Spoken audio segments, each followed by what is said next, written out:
Live from the Cave, Pacific Lutheran University's Mast TV presents Late Night with Sam Ellefson. Featuring special guests, Noreen and Lewis Hobson. And with musical guest, Will Jordan. And now, give it up for... Ladies and gentlemen, standing in at 6'2" and weighing in at 183 pounds, competing for the great city of Hutchinson, Minnesota, make some noise for your host, Sam Ellefson!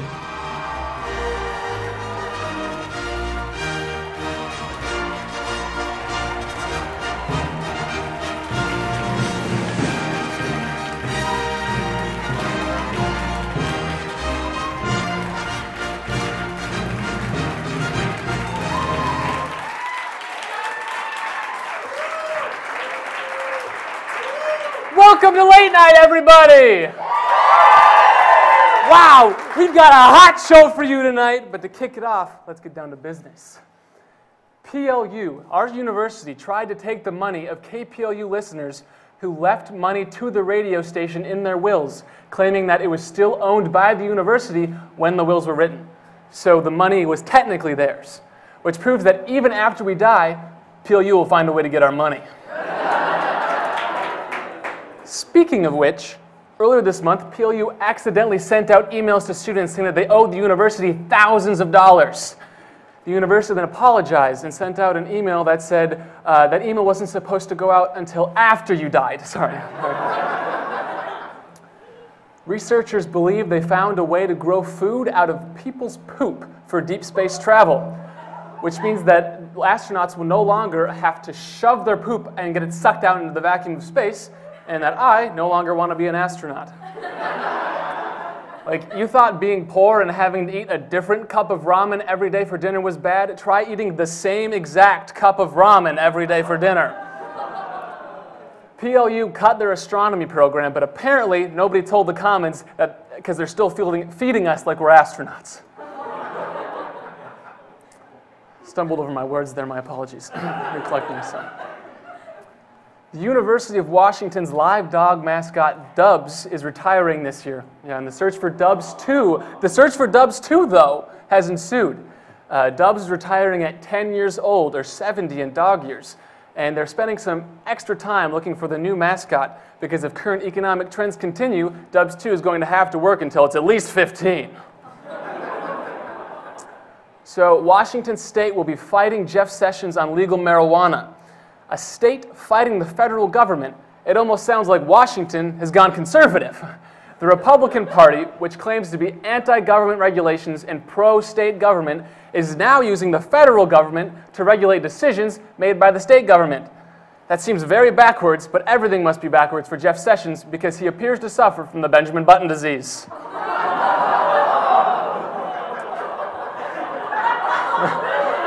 It's convincing. Hempler pepperoni was recalled in eastern Washington by the FSIS for reportedly having little chunks of meat in it. Or metal in it, not meat. Of course it has meat. I would hope it has meat! Metal. They fed the people metal. And then Hempler pepperoni was recalled again by Jeff Sessions for having the word hemp in it. This is true. A recent study has shown that chemicals found in McDonald's fries may help cure baldness. And that may seem strange, but it makes sense. That's why McDonald's is always full of middle-aged balding men.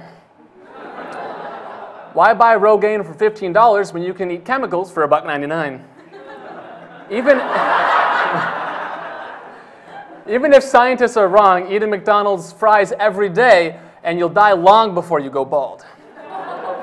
According to Newsweek, President Trump has been eating a lot of McDonald's out of a fear of being poisoned. Yeah. And it sure looks like he could use it. Check this out.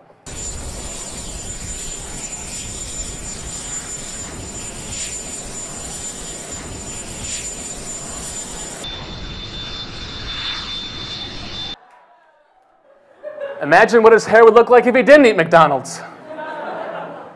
Spokane schools pulled Dairy Gold milk cartons after students found them filled with what appeared to be water and cleaning solution. which is a terrible thing to happen right after their Don't Eat Tide Pods assembly. A school feeding children chemicals? That seems insane. I mean, where do these kids go to school? McDonald's? Speaking of education, it appears that Betsy DeVos has been working with Donald Trump on some new numbers, and apparently she must have challenged him to say every single number he knows at the State of the Union address. Check this out.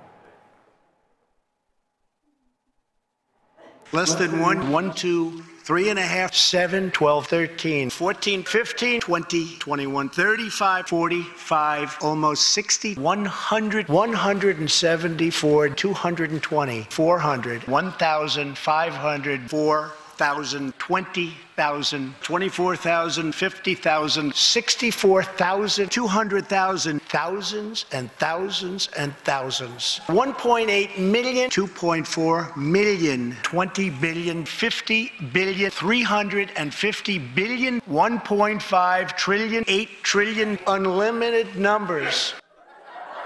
Unlimited numbers! I thought he was going to miss one or two, but he covered. He covered with that last one. According to the Tacoma News Tribune, an article titled London Calling is saying that the Seahawks will play in England for the first time in 2018. Are there Seahawks fans in here? Of course, of course. I'm a Vikings fan myself, but yes. Oh, thank you, one person. So the Seahawks will be playing in England for the first time, and the Seahawks will be playing at a soccer stadium, but they won't be playing soccer. However, maybe they should. That way we can actually watch a U.S. men's team play internationally. However, if the Seahawks did actually play soccer, they probably wouldn't even play their kicker. I know you wouldn't like me for that one, but we have a great show for you tonight. We have Lewis and Noreen Hobson, and we have phenomenal Will Jordan. You're going to want to hear this guy. We'll be right back after this.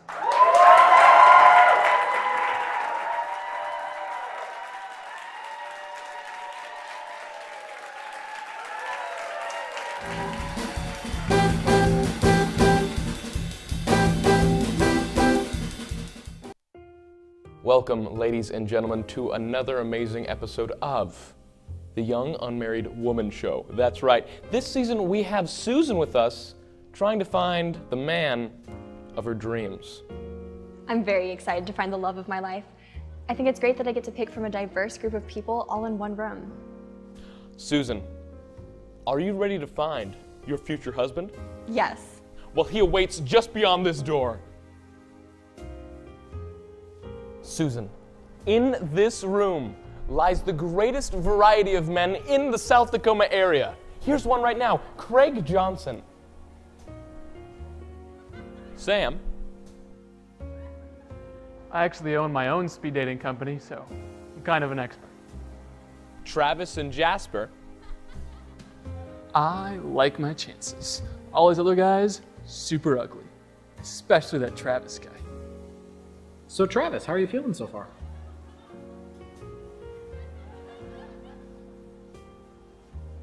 Susan, could we go someplace private? Sure. I love your name. My roommate, Dan, he actually calls me Susan sometimes. I feel like we have this special connection. It feels like I'm trying on my first fanny pack again. I have something for you.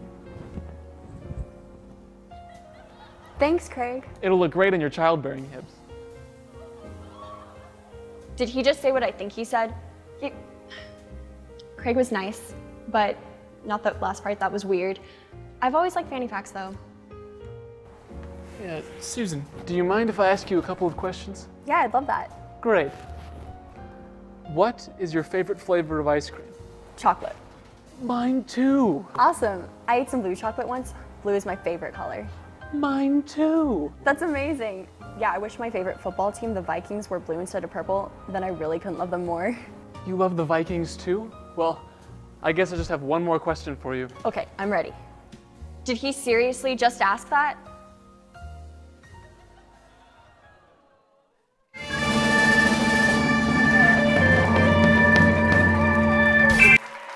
Welcome back to Late Night. Welcome back. Now your next guest, an incredible power couple. We've got Lewis and Noreen Hobson. On the show. Thank you. Your microphones and seats are right there. Hello, hello.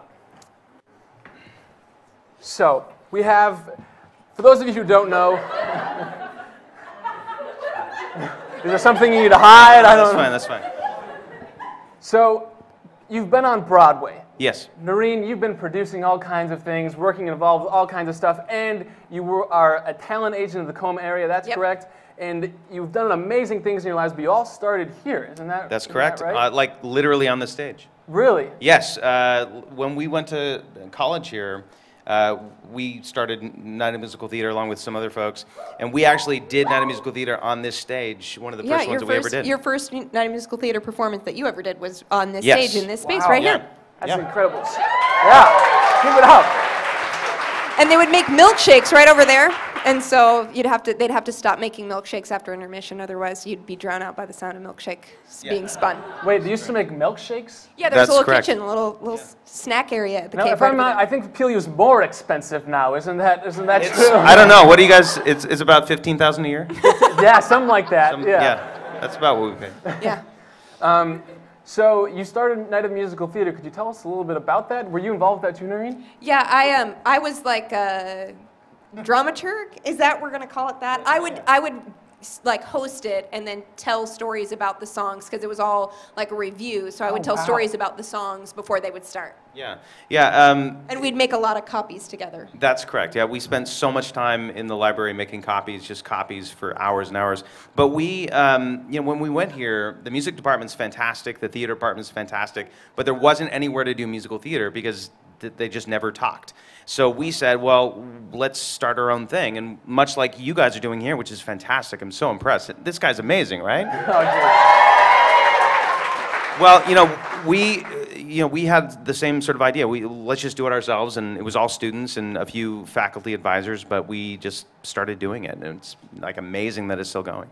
So is that how you two met? Was making the copies in the copy room, or what was No, but that sounds awesome. Yeah. That's a way better story.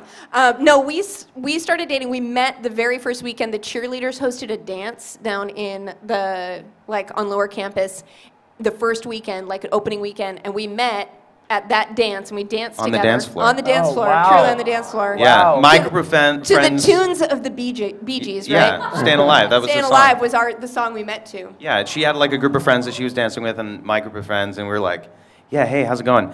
Yeah.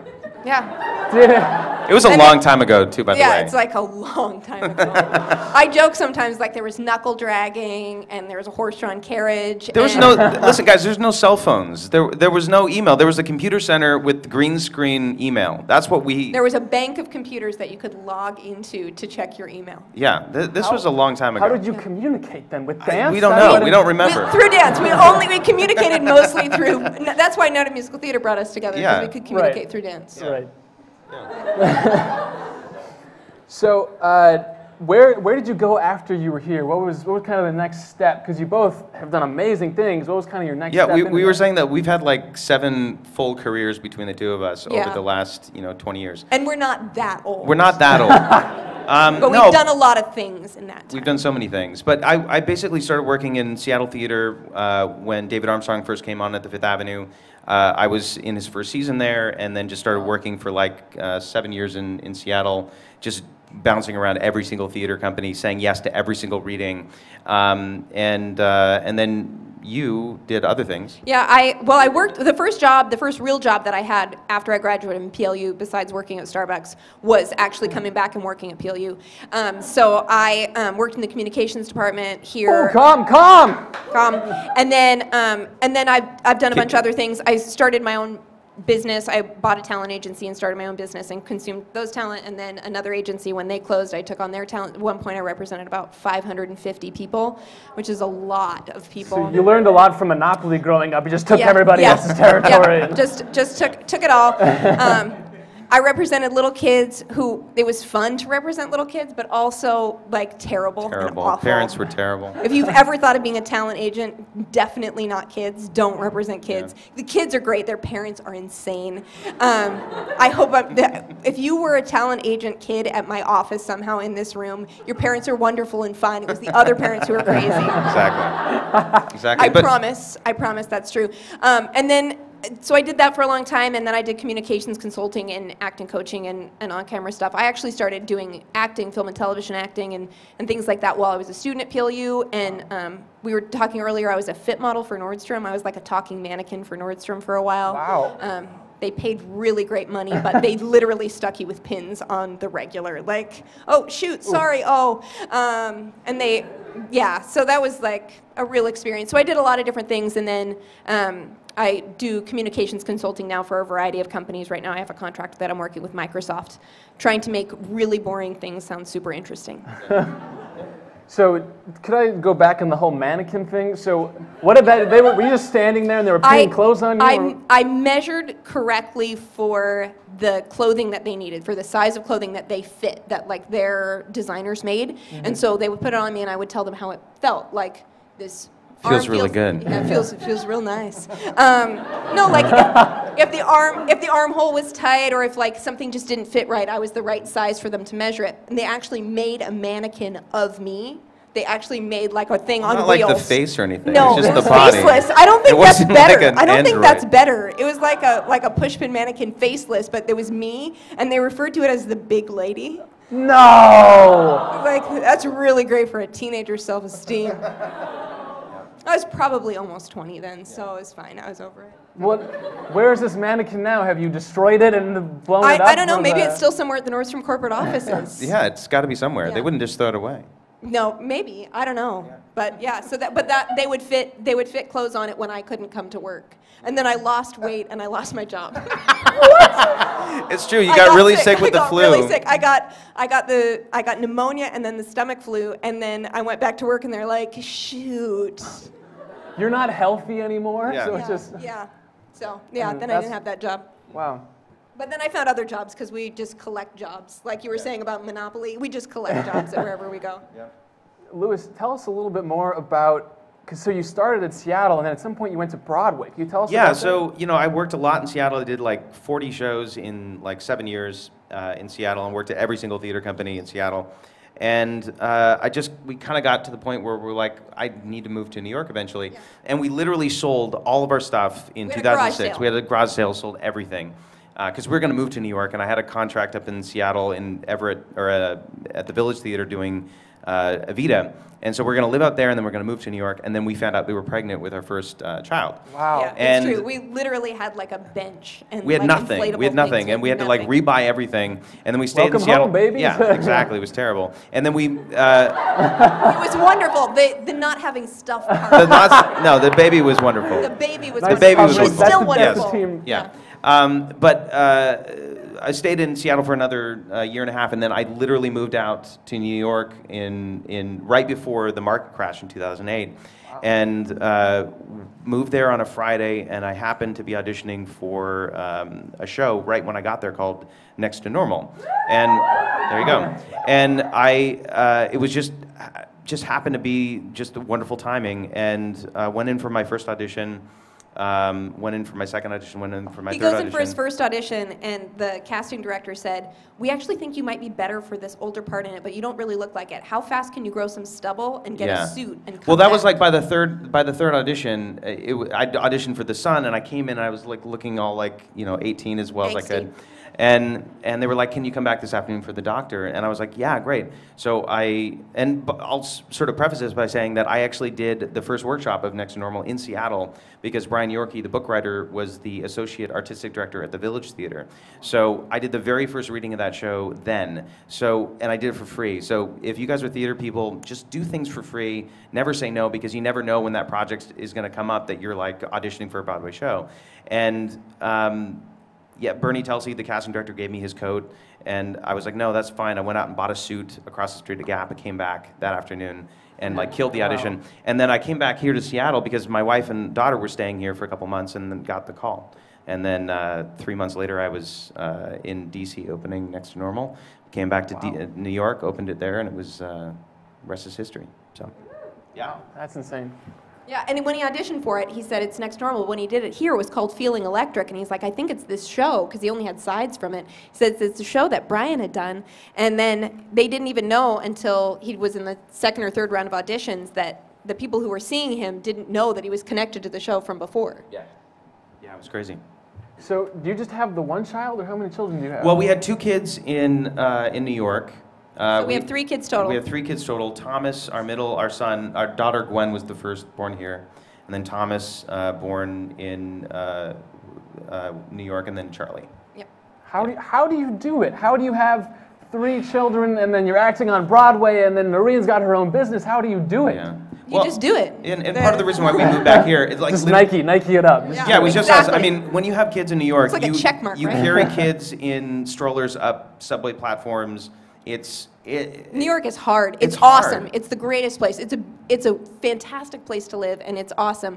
But it is hard. And I always say that there's one motto in New York, and it's just go. It's the only rule that anyone follows is you just keep going. You walk down the sidewalk, and people like the cell phone etiquette. It's really interesting because people don't have cars as much, and so you like walk everywhere, and so you're on your cell phone, and you have to keep moving while texting or whatever. We were very fit. Like carrying like 100 pounds of kid up a subway platform like every single day. You get really buff. Yeah. Who needs a gym membership? Exactly. No, you don't. Yeah. Gym memberships in New York are expensive too. They're crazy. Why would you do that? Yeah, you don't need it. Yeah. So yeah, I mean, but that sort of is we were in New York and it was hard, but you just keep going. You just But we have every free day. babysitting here, which is Yes, which is that great. is a We were game paying a changer. sitter tonight, but the grandparents and the siblings and everything, it works out great. We love Just being use back the there. family, bring them in. Yeah. It's easy. Which we didn't have in New York, and you pay a lot for babysitters in New York. If you're ever contemplating that move with children. So just move out there and babysit kids. is Yes, that- actually, not my yes, ideal that's a position, Actually, if you're a great but, babysitter, Yeah. that's amazing. Yeah, that is. Great, Yeah. great gig.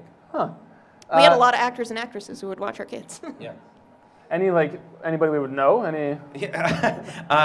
Jen Damiano watched our kids. One person. sometimes. Megan Fahey. Megan Fahey, who was They were her in Next understudy, watched our kids. If you guys ever saw the show Blue's Clues, anyone know the show Blue's Clues? Yeah. Oh, shout out for Blue's Clues. Donovan's going to be so happy about that. Our really good friends in New York, he was Joe on Blue's Clues. No. It's true. That's an audible gasp. I was not expecting that response. But there was That was our prime. That was when we were kids. Yeah, We nailed it. There was a great diner that we used to go to, and they gave us their seats, and I was sitting next to them. I was like, man, I know this guy from something. And I'm normally the person who recognizes everybody. I was like, I don't know him. And he goes, I think he's the guy from Blue's Clues. And I said, I don't think so. The guy from Blue's Clues looks pretty like dorky and like super nerdy. And this guy's cool. Yeah. And sure enough, he looks much cooler in person. But he watched our kids sometimes because we would trade off babysitting with he and his wife. Yeah, and when we had our son Charlie, they watched our kids. Yeah, we called them when we went to the hospital. hospital, so they watched the older kids. So anyway. Probably just after the time we were kids, the Blue's Clues guy who we were watching was watching your children. That is Yes, correct. that That's amazing. And we would have them over, and like our kids, he was also on a kids like animated show called Timu Mizumi, and our kids would play this game of Timu Mizumi, and our daughter would assign roles. She's a born director. She would assign roles to everyone, and we were like, do you think that Donovan should be bot? And she's like, no, he's the bad guy because he was really funny with voices. And she's like, no, he's not bot. And she would like assign other people his part. Oh, that's hilarious. So how are you involved with PLU today? I understand that both of you are involved in the community She's much more aspect. involved. Yeah, I'm on the alumni board, which is great and really interesting, and it's nothing I would have thought to do, but for students, there is a thing that when you graduate, they have alumni come back and give input and find out what's going on, which has been really, really interesting, especially it's an interesting time at PLU, and I feel like the university, for as crazy as things are, and obviously in your monologue you certainly understand, there's really good people doing good work who want good things for university. So it's been interesting to have sort of an inside look at things and sort of be consulted on stuff before it kind of happens and kind of figure out like, challenges that come up. But I'm also helping develop the film program here. There's going to be I'm actually a film minor from PLU because there was a brief period of time where there was the William Beckvar theater space is named after a guy named William Beckvar. Shocking. And he was my film professor. He was an awesome, awesome film professor here. So, and I'm getting my master's right now in media and popular culture and studying film because I'm bored. And with all your extra time, I guess I'll get a degree. I'll just do that too. But we've been building a film program here, which hopefully starting in the fall, you'll be able to get a concentration in film and media at PLU. That's amazing. That's amazing. So, Amazing. I've taught some classes and I've been working with showrunners, so it's awesome to be a part of. Yeah, I mean, you guys just are doing awesome stuff. Yeah, wonderful. And then I guess I have one more question. What's next for you? I guess what are you involved with currently? And then I guess you're thinking about bringing the film program to PLU, but at least in the more like talent side of things, or Lewis, what's next for you? I know you're. Yeah, I mean, I have like a billion things. So like I still act, I still do all that, but and I just to plug my film, I have a film coming out at South by Southwest in a month called Outside In, starring Edie Falco and Jay Duplass. So check out that film. I think it comes on digital April 3rd. Yeah. So wow. it's going to be a great film, directed by Lynn Shelton, local film, but you know it's going to be fantastic. So it's still doing lots of film stuff, theater occasionally in Seattle, but I'm really like into producing. That's what I've been doing the last like few years. I like came back to Seattle to do that. So been here, but I've been literally traveling everywhere, Asia and South America and New York and Los Angeles and kind of everywhere. In my company, Indie Theatrical, which I started 4 years ago, we took on a handful of projects. So they're like Broadway things and they're entertainment products. So we have this show called Tenors of Rock, which opened a year ago in Vegas. So you can go, if you're in Vegas and you want to see a show, go see Tenors of Rock. It's like 5 guys doing classic rock. It's a really fun show. And then we have a new Frank Wildhorn piece called Song of Bernadette that we're producing right now.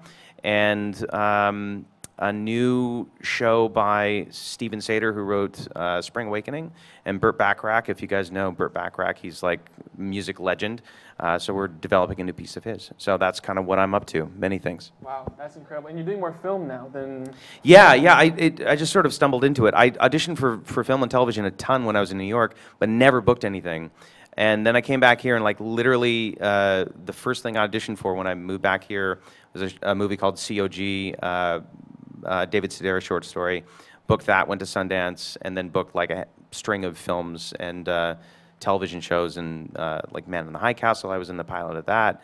I was just in Captain Fantastic last year, which did really well. Tossing things out. I was that. Yeah. So been really lucky. Well, Noreen's grabbed her mic and she's like, "Oh, wait, just wait." Well, people ask me all the time if I'm his agent, which I am, but just for film and television stuff. So it's great, but he would tell you, I mean, he's been extremely successful doing film and television stuff, but if I try and send him in for commercial things, so if there's actors out there. Yeah, if there's actors out there who want to do commercials, it's a very specific kind of thing. And I'm like, Lewis, you're a good enough actor. Can't you act like you're good at doing commercial auditions? No, I can't. And he says burn. no. He says Big no. burn. No, he says he can't do it. I suck at it. After he dishes out all those movie titles, I suck at that. That's just commercials. That's crazy how just the different parts of the industry. Yeah. Yeah. Well, congratulations and all of that. Congratulations, Noreen. What are you going? I'm going to finish my master's degree, which feels like the biggest, craziest undertaking. I have a couple of screenplays that I've written that I'm developing right now. One that I'm. She also has a radio show. I do. On Catholic radio. Is that rough in a Lutheran room? Yeah. And then there's silence. I do a whole thing on the 95 Thesis. I don't. That's not true. It's a big Lutheran joke. That's a high-level Lutheran joke. That's too high for us. The thing Luther and I had in common is we were both Catholic. Is that a high-level joke? Oh, so that's how you met. No, so I do a radio show that I record once a month, and then they air over the course of a month. And I'm doing a variety of things all the time. I'm just never bored. So I'm creating a TV series called Crooks and Nannies that I'm hoping to be able to get some pitches in LA. And yeah. That's incredible. Give it up for these two amazing alumni. Thank you, guys. Give it up for them. We'll be right back with more from Will Jordan. You don't want to miss it. Thank you. Thank you so much. And you'll be back to the game, right? You're playing the game, right? Yeah. Oh yeah, perfect.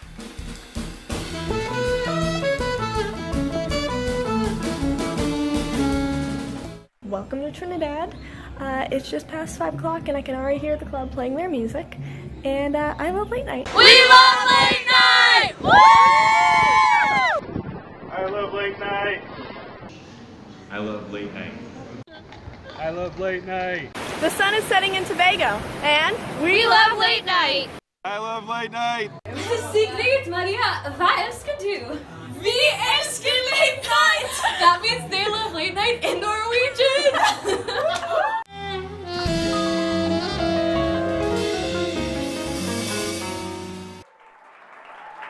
Welcome back to Late Night. And now give it up for your next guest, Grammy-nominated singer-songwriter Will Jordan. Welcome, sir. This is a lot further up than it looks from back there. It's like, Yeah, this is big time. yeah, Up this here is the in real PLU. deal. Yeah. Well, and you grew up around here, right? You're from the Tacoma area? Yes, I grew up in Tacoma, Washington, on Hilltop, actually. Really? Yeah. Really? Wow, Hilltop people in here. Yeah, I'm still alive. I made it. Yeah. What high school did you go to? I went to Curtis High School in Curtis? University Place. Any Curtis High School? Oh. Chipper, crickets, nothing. Yeah. Yeah, I would catch the bus like an hour and a half every morning to go to school. Seriously? Yeah, it was a really good school, and they had like a recording studio. So. Oh, so that's why you got in there. Is that how you kind of jumped into music? Was through that high school? Well, I was in the recording studio honestly because I never had lunch money. I just would spend it on snacks. So like during lunchtime, I'd go to the studio and like make beats and play songs and stuff. Wow. And then the video teacher, Mr. Jarvis, would come in and help me use Pro Tools, which is how I got into engineering and recording like other artists and stuff. Wow, that is really cool. So it's because you didn't have lunch money that. Yeah. Bullies don't take advantage of that. Yes.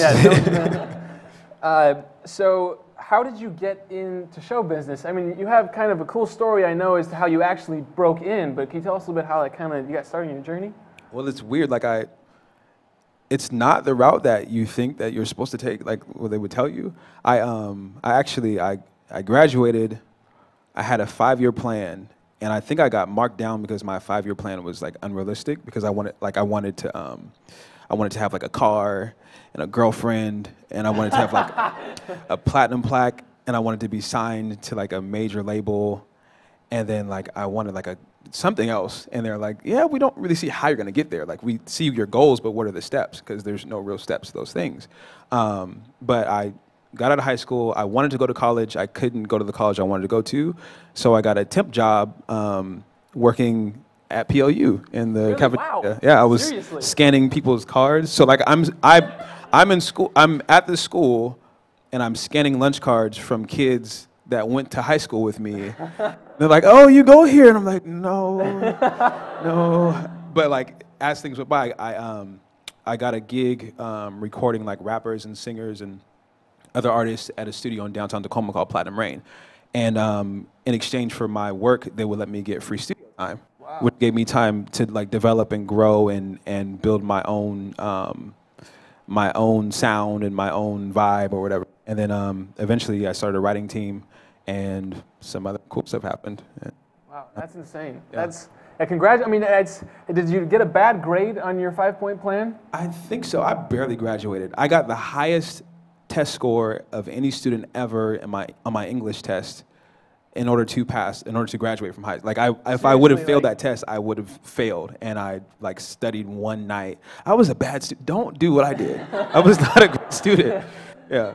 Winds up Grammy nominated. Don't do what I did. Don't do it. Yeah. So what are you involved with now? Because I mean, you've worked with some amazing people, which I want to get into later. But what are you doing now? What is Will Jordan doing? It's really funny. So there's a new space opening up in downtown Tacoma. I don't know if you guys have heard about it yet. It's like a dream come true. Because in Tacoma, a big issue for artists and performers is that we don't have a whole lot of venues to perform at. And so there's a new venue. I think it's 500 people it seats. Oh wow. And my mind is over there. It's like my brain. You'll hear a voice coming from there that answers all the questions I have. And there's like restaurants and like a really nice recording studio. It's called Alma Mater. It's on like I think 13th and Fawcett. They're finishing it up now, and we were working on a 6-month residency. I was going to do like a once-a-month concert and once-a-month show. Wow. And Cruz, my manager and friend and partner over there, buddy over there with the glasses, he was like, what if we did it like late night style? And I was like, oh, that's a good idea. And I think a month later, you reached out to us, and I was like, oh, wow, that's... This is him telling us that we got a contract and we're going to do late night. That's not true. Well, actually, yeah. So, well, actually, coming here tonight, we were like, wow, this is like really, really, really, really good. So, yeah. So, it's a team effort. It really is. Yes, we might be coming to steal your whole team and just hire all these college kids. Because you guys are incredible. This is amazing. But yeah, so we're working on booking all our guests for that. It starts May 11th. And then corrects them on stage. And then after that, it's going to be the second Saturday of every month, and it's going to be called the Night Show, which is like Travis Scott's song, The Antidote. Never mind. Wow. But yeah, I'm not familiar with it's all good. But yeah, so they'll be from May until October, and we're going to bring different guests in. We'll have a local guest, like a national guest, and like a musical guest. So. Oh wow, that's insane. Have you ever thought about bringing comics in to open for you? Yeah, we have Nate Jackson's going to come, and then hopefully a couple other comics. We're still kind of trying to figure out how to keep a good balance of like a local. Yeah. You said yes. You heard him. Yeah. I'm just messing with you. Yeah. So could you tell us a little bit about, I mean, you have connections, obviously, with some of these big-name people you're bringing in. How did you get into, so you're Grammy-nominated. You've written for Nicki Minaj and Rihanna. Can you tell us a little bit about that part of your journey? Thank you. Yeah, so that, actually, a lot of that comes from the PLU thing. I wouldn't be here if it wasn't for, no, I'm just, that's not true. He found his vocation. He found it. He found it.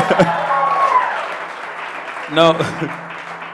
So after that, I got like a really good job making like a bunch of money at a warehouse. It was like, I was miserable. I lost that job because I was going to studio sessions, staying up till 3 or 4 in the morning. So then I'm just doing music full time. And then one day I get a call from my girlfriend, which was one of the goals on the list, to have a girlfriend. And I think I had a car too. Yeah, one down. Yeah, and so, and I'm working as an engineer, which was another goal. And so she's like, hey, I got some news. I'm like, what's going on? And she's like, we're gonna have a baby. And I'm like, oh, okay. I think I'm 20 at that time, and I was living with my parents. I just moved back in with my parents. I was making maybe $50 a week on a good week, and there was no way I was gonna be able to do it. So I was like, I'm gonna put music on hold and go back to the warehouse and make some money and just be ready. I gotta be a man and step up. And she's like, well, don't give up just yet. Give it 3 months and see what happens. And I'm like, what's gonna happen in Tacoma in 3 months? There's no way. But we, the writing team I was working with, we worked day and night. It's a team called Writer's Block, a guy named Clem Rashad. And we worked day and night. We sent a song. They loved the first song. It was some people in LA. They loved the first song. And then we're like, oh, we got this. We got it in the bag. We just got to keep sending music and we'll be straight. Maybe the next 50, 60 songs we sent, it was just thumbs down every single time. Like, they hated everything. And then we sent maybe a couple good ones, like maybe 3 out of like 65 songs were like good. And then one day we get a phone call about 3 months down the road, and they're like, hey, don't tell anybody because we don't know this for sure yet. But we think that one of the songs you wrote might be on Nicki Minaj's album, and it has Rihanna singing the chorus. And like, I'm freaking out because, for one, there's a baby on the way. Like, I haven't told my parents because I knew, like, if I told my dad, like, hey, I got a kid coming, why are you at the studio? You need to go back and get a job. You need to have a plan. I was like, there's no way I can tell him. He's not going to believe that this is possible. So like, that happening was like the most mind-blowing thing, which is a testament to you guys that if you are doing something, at least give it 3 months and see what you can do. Like, when you're at that point where the train is coming and you're in the car and you're trying to make it, like, see what you can do. Go to the last. You got 3 months before the train gets you. Drive slow. 3 months. But anything is, if I can do what I did and get through what I got through in 3 months, then you guys can do anything. So, like you said, you sent in 60 songs, like the thumbs down. This guy is good. We heard him sound checking. He is phenomenal. You're gonna want to stick around for the after show music. It's incredible. Thank you so much. It's absolutely incredible. So do you have, I mean, obviously the moment of getting the phone call, do you have any moments that really stick out from your experiences that's kind of like, I can't believe this happened, or like you met a person? Or? Yeah, I got a lot of those. So the whole album thing happened. We got a publishing deal, so I was able to like pay my rent and get an apartment and diapers and things. Was that part for my of the daughter. plan? Was that part of your? That was not part of the plan. Having a baby, not that soon. But we got a platinum plaque. The album went platinum, I think, in a month or something like that. Yeah, and so I got the platinum plaque. I was like, oh wow. Oh, so that was on your plan. Yeah, so that was the three plan. things you've got? I think I can't count. I didn't go to college. That's right. Yeah, he didn't. No. And then I think that year they got, either that year or the following year, they got nominated for a Grammy. So it's like, oh wow, we got a Grammy nomination. We go to the Grammy Awards, and I'm the most starstruck person. Like I don't even try to act cool when celebrities, I lose my mind. And so we're standing there, and everybody's waiting for like Nicki Minaj to get there and Drake to get there and all these big names to get there. It's like the Young Money Grammy party. And I'm standing in line, and we see like an entourage coming in, the biggest security guards in the world that look super like scary and intimidating. And Drake is with them. And I see Drake, and I feel like my whole team is there. I'm thinking somebody's gonna say something to stop him, and nobody says anything. So I'm like, Drake! And he's like, he stops, and I'm like, oh, he stopped. I didn't think he was gonna hear me. And so I'm like, he's like, what's up? I'm like, could you tell Nicki that the guys that wrote Fly are here? And he's like, oh, okay. And just keeps walking. I'm like, I could have said anything in the world to Drake, and I just made myself like, nobody cares that the guys that wrote. You had him run errands for you. Right. You didn't actually do this for me. Right. Drake. And of course he didn't remember to do that. But yeah, so if I ever meet him again, I want to just apologize for that. Yeah, the next time, I'm sorry, Drake. No context. Yeah. So you were writing songs. Was there kind of a transition that went from being a songwriter to a performer? Yeah. So in growing up, I should say, like, people ask me how long I've been doing music and singing and stuff, and I tell them I've been trying since I was a little kid. Like I was trying since I was maybe 5, and I was just bad for a really, really, really, really, really, really, really, really, really long time. And so I think around the time I was like, after we did the song, I feel like I started to find my voice, because before that I was just focusing on songwriting and producing and making beats. And then I think a year after we did the record, the label that I was writing for that gave Nicki the song, they approached me about doing an artist deal. And at this time, I was used to kind of being in the background, and like I was doing stuff locally, but I wasn't really in the spotlight like that. So this kind of gave me the confidence to step out and like really like believe in myself. Like, wow, I know I can write records. I know I can do my own beats in the studio, and I can sing in my room. But it means a lot to have like a major label like looking at me and wanting to do work with me. So I went to LA, and we worked on an album for maybe 6 or 7 months. We got most of the album done. We did a bunch of like label meetings and really nerve-wracking but really fun, exciting stuff. And I think at the end of it, it was just like I knew that if I followed down this path, so the label I was working for was the same label that they signed Jason Derulo. They have Sean Kingston. They have a girl named Auburn and a guy named Man at that time.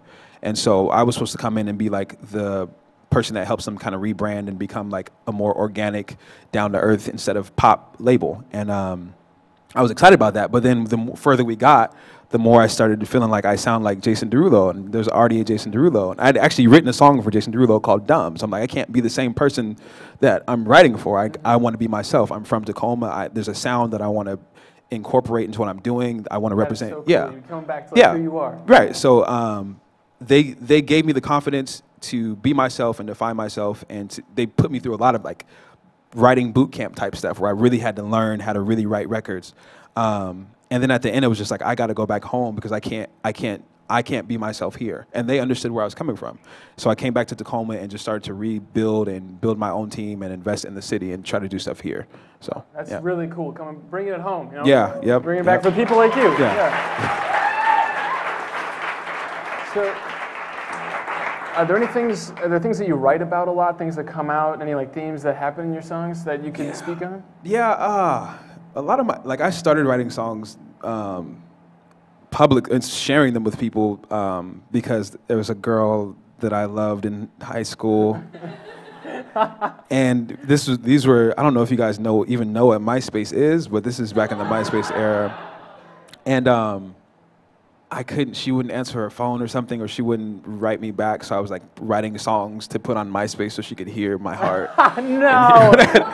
Yeah, so like, but what was important though was it taught me how to like incorporate emotion and feeling and passion into my music, because I was like, I'm feeling these things, I'm like holding back tears as I'm recording these songs on my mom's laptop speaker. To put on MySpace. Right, to put on MySpace. So like, but it taught me how to be vulnerable in my music and how to like write from like a real place. And then as I grew, I learned how to kind of polish it up and write more things other than just heartbreak songs. But everything is based, like a lot of my stuff is written for like live shows, and I think about what it's going to feel like and sound like live. And then just as a producer, I like making cool beats and stuff with lots of bass and interesting sounds. But it kind of just depends on what I'm feeling. I think of my music as a soundtrack, which sounds super cliche, but as like a soundtrack for my life and the people around me. But that's really the best way I can describe it, honestly. Well, that's awesome. That's Thank you. super cool that you go and you finding the emotional thing, I think, is super cool, where you figure out how to tap that and use that in your art. It's therapy. There's a line, I'm not even remember what the line is, but it's talking about how like, that's so important. That's what separates just something like music from art. You know, Wow. those two things. Wow. Yeah. Yeah. Well, I get that. I'm getting that. So one final question for you. Yeah. Where can we find your stuff? Like if we want to buy your music, if we want to listen to you on Spotify, how do we find you? So there's two things we can do here. First, and this is good because people are watching this. So I'm I'm a people person. I like relationships. I like connecting with people, and I'm an introvert, which is weird because those don't mix. But so every show I give out my number to everybody to contact me with, and this way we can stay in touch. I can let you know when we have shows. So I'm gonna give you guys my number if that's okay. Wow. All right, if you're ready. This is Will Jordan's number. This is my number. Grammy nominated singer-songwriter. Yes. So if you take out your phones, you're gonna have to. You're going to be so mad. So you're going to text "we will," which is just one word, "we will," as one word. And I say this a bunch of times because everybody always messes it up and it doesn't work. But "we will" as one word to the number 66866, which is it's not my phone number, but it's my number. Yeah, I know. Everybody's always mad when I do that. But I actually do like send messages out at like 3 a.m. And they're all appropriate messages. Only 3 in the morning. No. That's when you get your text. In the studio, that's when I'm working. So I'll send out like songs and like little just random cool things I think are dope, or like invites to the next shows I have coming up. And then you can find my music on Apple Music, on Spotify. Tidal pays the best. Tidal pays the best if anybody has Tidal, which nobody has Tidal. But Tidal pays the best. But yeah, Apple Music. My website is willjordanmusic.com. There's free music on there. SoundCloud, all that good stuff. Yeah. Great. Thank you so much. Oh, Well, we're going to be hearing more from him, and we'll be right back with a Newlywed Game after this. Incredible. I'm so excited.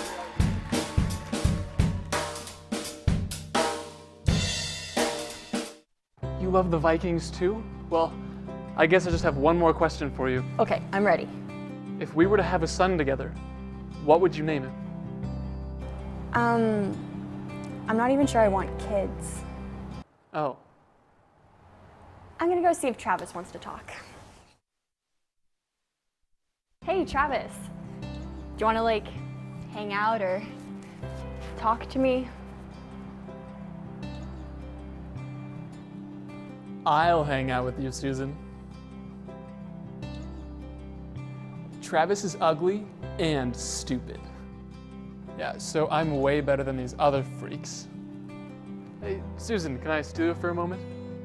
How about you shut your big ugly mouth and move on?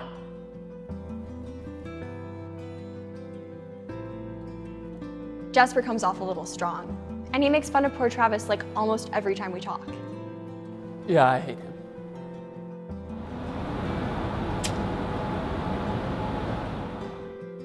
I'm sorry for what I said earlier. You just look really good in a fanny pack. Thanks, Craig. That means a lot. There's a lot of good guys with different qualities, but I think I'm ready to make my decision.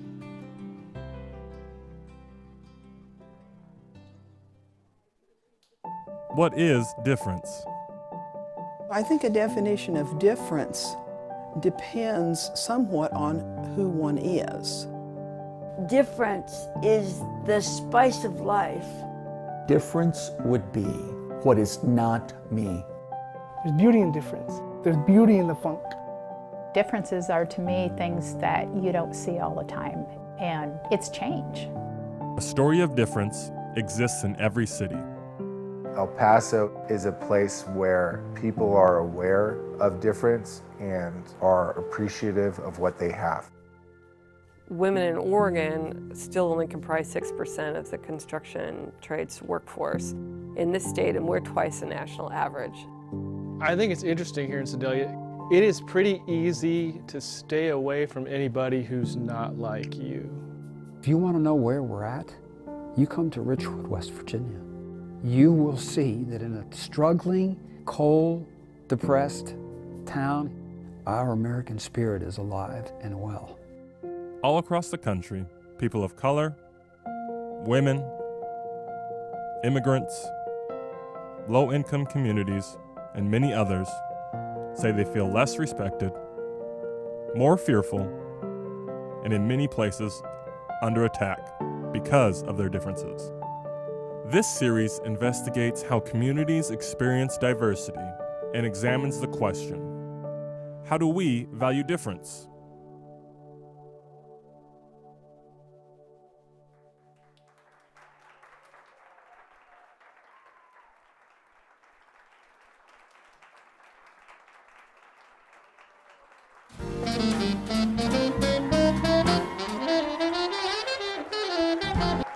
Welcome back to Late Night. Are you ready? Are you ready for the premiere of the Newlywed Game? Yeah. We have our two couples competing. We've already met Lewis and Noreen. If we can have our other two contestants introduce themselves. My name is Tom Smith. I am the artistic director of PLU Theater, and this is my husband, Kevin Andrew.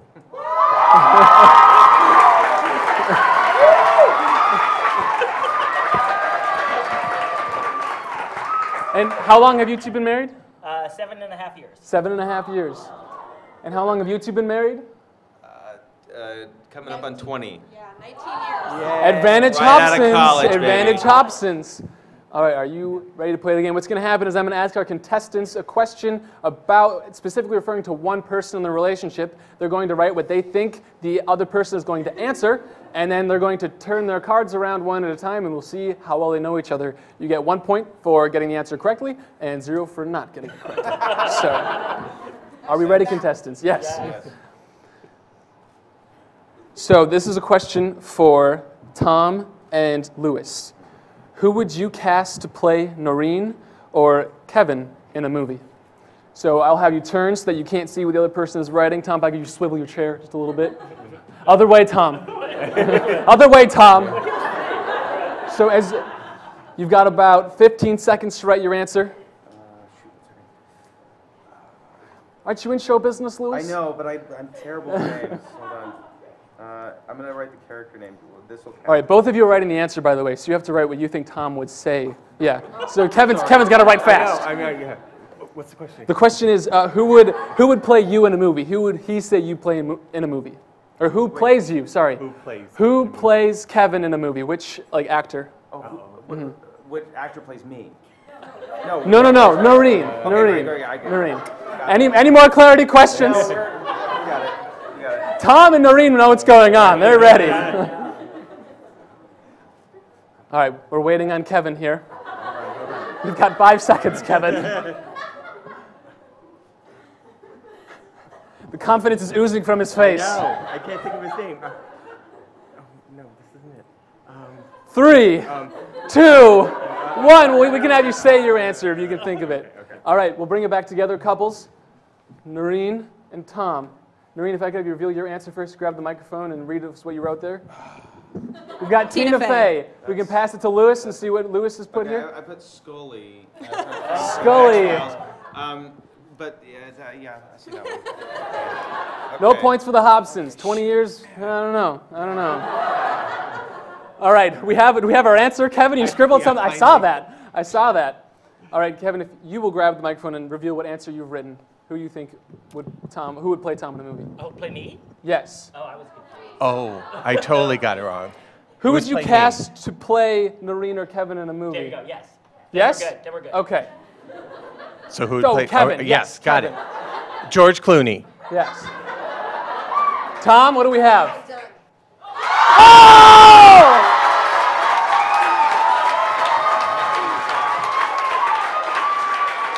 I will say in younger days, Kevin looked remarkably more like George Clooney. I still look like that. Oh!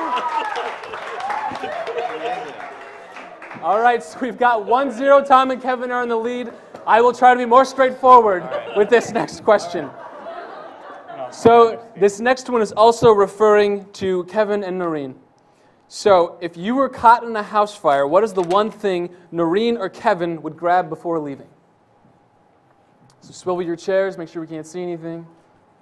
You were caught, if your house was caught on fire, what is one thing that Noreen or Kevin would grab before leaving? All right, we've got about 5 seconds.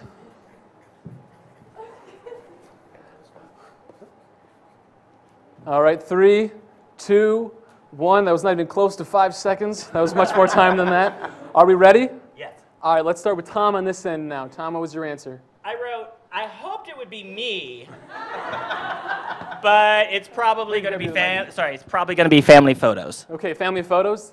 All right, what do we have, Kevin? The safe. You wouldn't bring Tom, you grabbed the money. Grab the money. Everything you need to know about the relationship. There are family pictures in the safe. Oh. It is true. All right, no points for Kevin and Tom. Lewis and Noreen. I wrote kids mementos, but he's already laughing, so that's not a good sign. All right, Lewis, what did you flip? Well, I'd like to actually have the kids, and not just the memory of the kids. So I'm going to grab the kids first, so that we actually have something to remember them. In our defense, our kids are old enough to walk out of the house. I think that they're out on their own. That is my assumption. Yeah, but you grabbed something to remember them by, like specifically. That's what you grabbed. Yeah, there you go. There you go. All right. I think that counts. The word was in there at least, but we're not going to give it to you. We're not. So the next question is the third and final one, referring to Noreen and Kevin. If someone told you Noreen or Kevin was an ex-convict, what would it be for? That's a thinker. That's a tough one. I'll give you a little more time. We'll say my rough 15 seconds.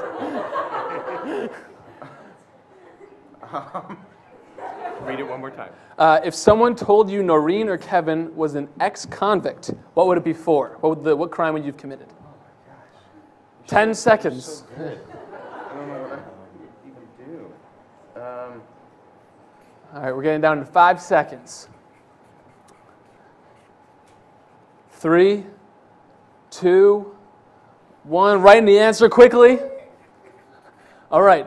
All right, are we ready? Let's start with Noreen. Let's start with Noreen's answer. If you could just pull the microphone right out. So I totally am a person who eavesdrops on other people's conversations, so I would assume that it's spying. Spying. Are you writing right now? I was clarifying because it didn't really make sense. I just wrote stealing, but I clarified by robbing a bank. Oh. I don't know. That she doesn't seems play little. The Monopoly thing. But I like that. I like that. You know yourself pretty well.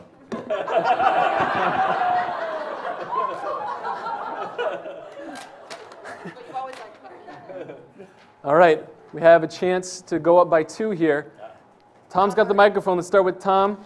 Originally, I wrote killer good looks, but changed it to shoplifting clothes. All right, all right. Let's try the next. Close. Try Kevin. I put theft of food. Theft of food. I'm with Kevin. I'm with Kevin. I like to have food. All right, it's still anybody's game, really. It's 1-0. Oh, are we all to paper? No. Okay, I thought. No, Good. Dina's on top of it. All right, this next one is now about Lewis and Tom. Okay, what is the first thing that Lewis or Tom would buy if they won the lottery?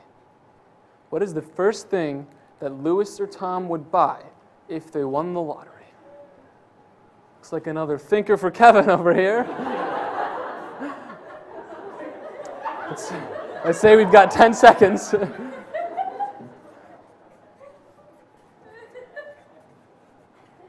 All right. The Hobsons, are we good to go? Are we good to go over here? Yes. All right. Let's start with Kevin this time. Alrighty, I said a trip to Kauai. A trip to Kauai. Tom, what did you say? Hawaiian vacation! That counts!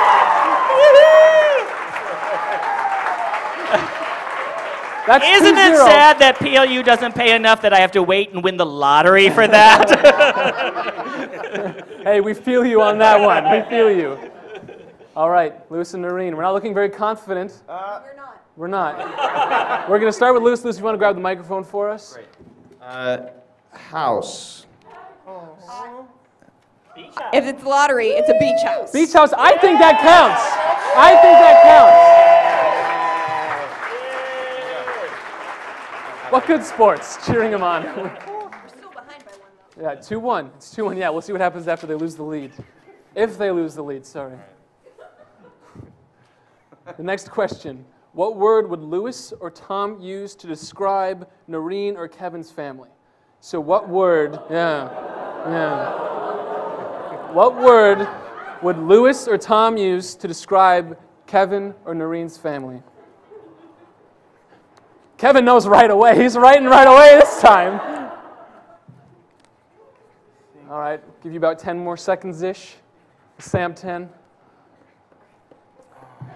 5 more seconds. 3, 2, 1. All right, let's start over here with Noreen this time. Noreen, what word would Lewis use? I wrote loud or talkative. Loud There's or a lot talkative. of us. Okay. I wrote crazy, but I think that's it's describing the same thing, but I don't really think.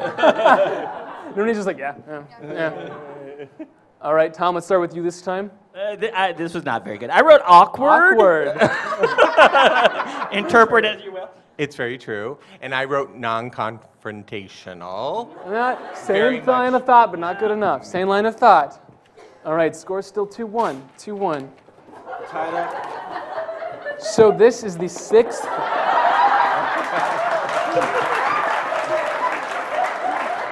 This is your win. They're beating you. They're beating you. They are. Oh, I thought you were going to tell me something. All right, this is the final one. So, Tom and Kevin, if you get this question right, it's over. It's done. Lewis and Noreen, you have to get this right. We'll go into a tie-breaking, I don't know, like an arm wrestling match or something. We'll figure it out. All right. So, what is Lewis or Tom's signature dance move? Which goes back to the beginning of your relationship. There's a lot of pressure there. What is Lewis or Tom's signature dance move?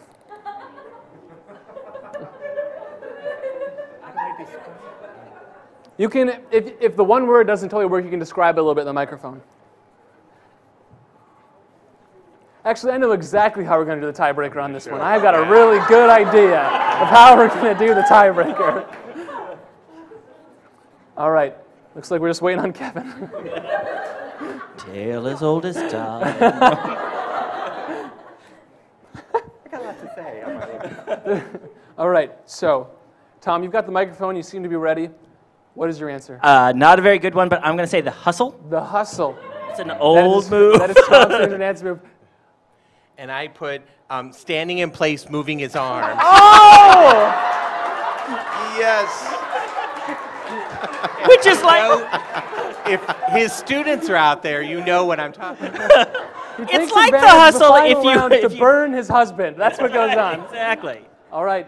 If you get this correct, you tie it up. We go into our tiebreaker. It's the down the drain dance. Wait, you got to show them the thing. thing. Yeah, you show them the down the drain dance. Okay. And hold on wait, to that. hold on. Got it! All right, Tom and Noreen, please hand the microphones to your significant others. Please. He's got to show the dance. You're doing your dance move. Yeah, it's Lewis and Tom or Kevin. It's my bad dance move. All right, it's Tom and Kevin. Yep. We need you to put the microphones down, come up stage, and audience, can we please give them a beat? This is terrible. Let's see them. So this dance move makes no sense, but for some reason I used to do it. For some reason it's been a long time, so let's just like stretch out a little bit. Whoa! Okay, hold on. He was on Broadway. Oh! Oh! That was pretty good. That was pretty good. It's been a long time. Very good. Tom is unfazed. This is the dance that my sister taught me for my very first junior high dance, so that I would look like I know how to dance. Let's get that beat going again. He's doing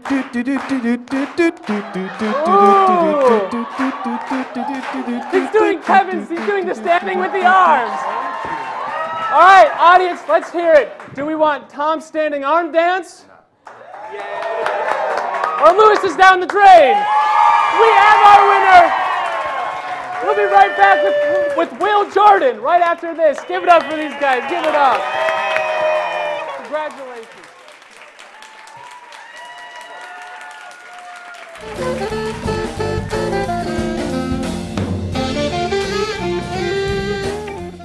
Welcome, ladies and gentlemen, to the time to pick a husband. Susan, it's time to pick a husband. I'm ready. Who will it be? Wait, where's Travis and Jasper?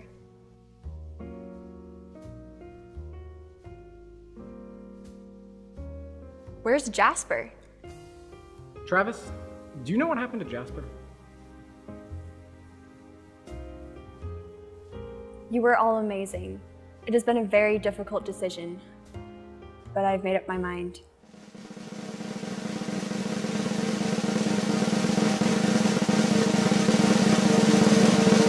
I decided to go with someone who's charming, has a great smile, and packs a little party on their hips. Travis, will you accept this rose?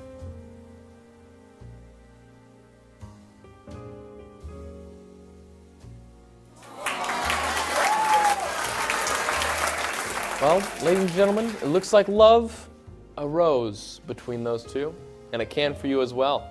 Tune in next season for Young Unmarried Woman. Have a good night.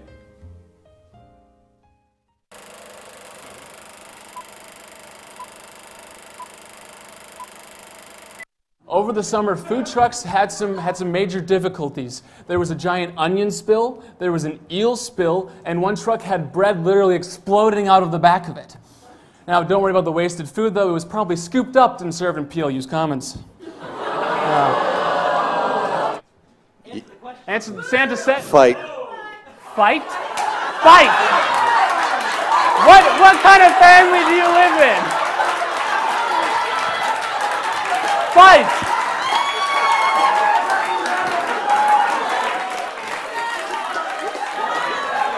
All right. Santa says, oh, it's on there! It's on the board! All right, calm down! Tone it down! You're out of 10 and you're 3! Like my mustache fell off! Gonna ask me a question? This is how it works. Is that how the thing works? Dead homies, Tupac, pour some out. And you got Sam Jackson instead. And what did you just do right there? We do that again? What was? Pour some out for the dead homies. Oh, I've never heard that. Yeah. I'm an educator, man. I'm just teaching lessons here. Yeah, I'm from. It was like a crying baby, scratching its nails on a chalkboard, all right? Well, in a tornado, surrounded by other crying babies. Or Nickelback trying to sing anything.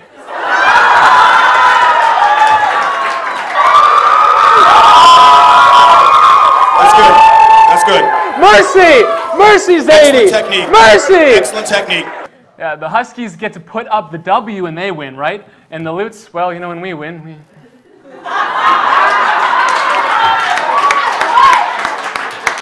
Jake! What would you like for Christmas, young lad? Khakis? You'll sing the Jason Derulo track, right? Yeah. Jason Derulo. Yeah. Just that part. Just that part. Just that. Sam Ellefson. Sam Ellefson. That was not good? Do it one more time. Sam Ellefson. Good.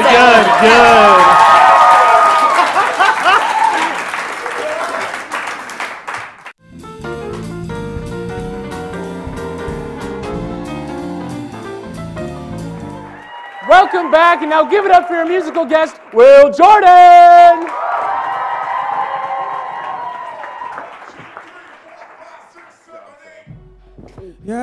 yeah, yeah, yeah. Yeah, yeah, yeah, yeah, yeah, yeah, yeah, yeah. If I get a little more in the monitors, more DJ. Yeah, I feel like nothing's going right. It's just another lonely night. A lonely night till I ran into you. I asked you if you like to dance. You roll your eyes and grab my hand and let me know that you'd be leaving soon. Hey, ain't here to play with you, baby. No, don't see no man with you, baby. Oh, no, no. I know that time's of the essence, but before you let me go, baby, I gotta know. So can you tell me if you've ever been in love or know just what it was? And I'll teach you how to love somebody. Tell me if you'd ever take a chance. See, love is just a dance, and I can teach you if I need to. 5, 6, 7, 8, yeah, yeah. 5, 6, 7, 8, alright. Love is just a dance, babe. We could take that chance, baby. How you guys doing tonight? I said, how you guys doing tonight? Everybody say, go DJ, go DJ, go. Go DJ. Yeah, say go DJ, go DJ, go. Oh yeah. Ain't here to play with you, baby. No, I don't see no man with you, baby. Oh, no, no. I know that time's of the essence, but before you let me go, baby, I gotta know. So can you tell me, have you ever been in love or know just what it was? I'll teach you how to love somebody. Tell me if you'd ever take a chance. See, love is just a dance, and I can teach you if I need to. 5, 6, 7, 8. Thank you.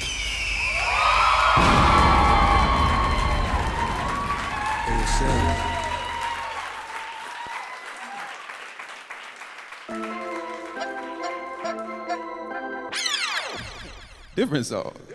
Yeah, that was a joke. That was a joke. Make some noise for DJ Relly Rel. DJ Relly Rel. DJ Relly Rel.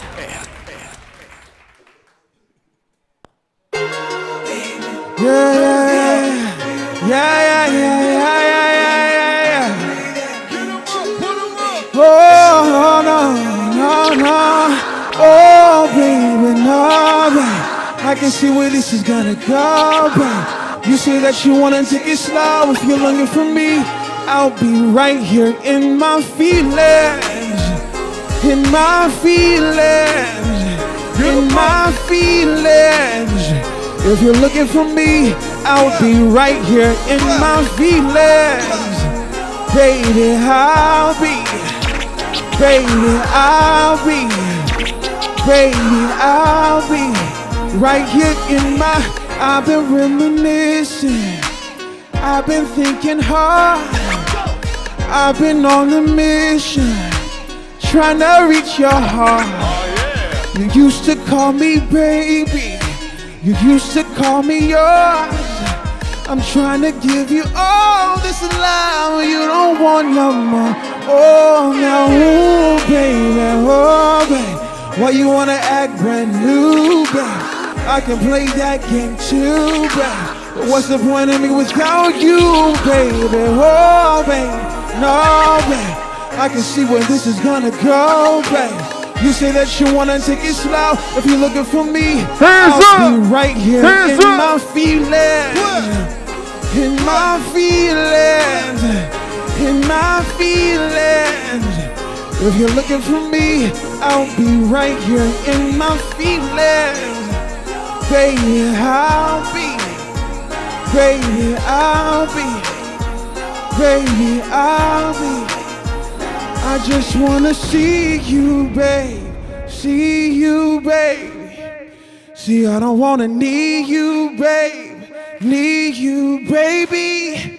We've been through enough already. Thank you guys so much.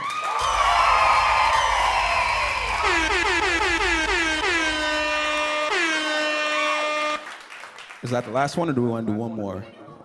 Do one more?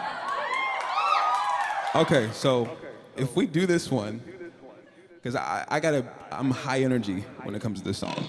So I'm gonna need your guys' like excitement. You can still sit down, but just like think positive, energetic thoughts. Here we go.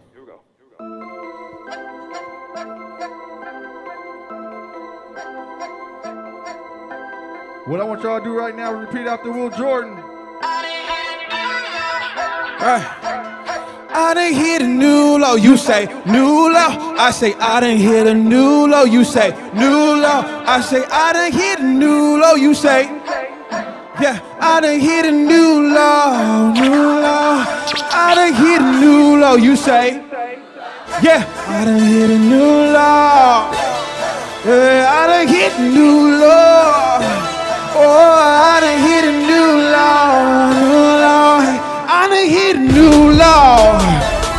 Yeah, I done hit a new low. Yeah, I done hit a new low. Oh, I done hit a new low. Flexing on my exes. Speeding past the exit.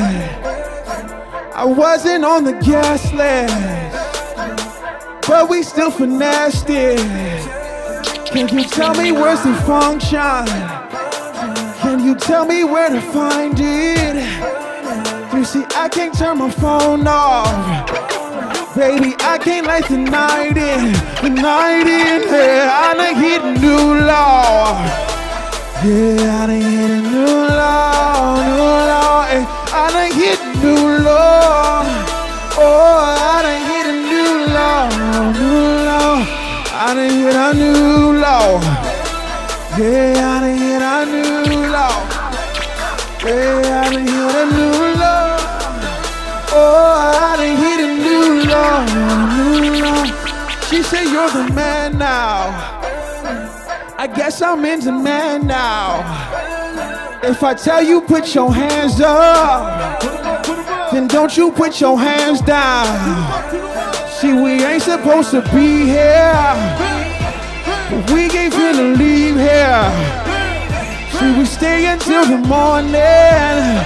Oh, then come back in the evening. The evening, see, I done hit a new low. Yeah, I done hit a new low, new low. Hey, I done hit a new low. Oh, I done hit a new low, new low. I done hit a new low. Yeah, I done hit a new low. Yeah, I done hit a new low. Oh, I done hit a new low. See, we ain't supposed to be here, but we ain't finna leave here. See, we stay until the morning. Oh, then come back in the evening, the evening, the evening. See, I done hit a new law, hey, I done hit a new law. Oh, I done hit a new law, I done hit a new law. Yeah, I done hit a new law. Baby, I done hit a new law. Oh, I done hit a new law, Ain't supposed to be here, but we ain't finna leave here. We'll stay until the morning. Then come back in the evening, I done hit a new law, I done hit a new law, I done hit a new law, I done hit a new law, I done hit a new law, I done hit a new law, I done hit a new law, I done hit a new law, I done hit a new law, I done hit a new law. I done hit a new law, I done hit a new law, ASL. Thank you guys so much. My name is Will Jordan. Give it up for DJ Relly Rel. Give it up for him. That was incredible. that's it for this episode. Stay tuned for more from Late Night. And if you're in the audience, we'll join them singing some more music.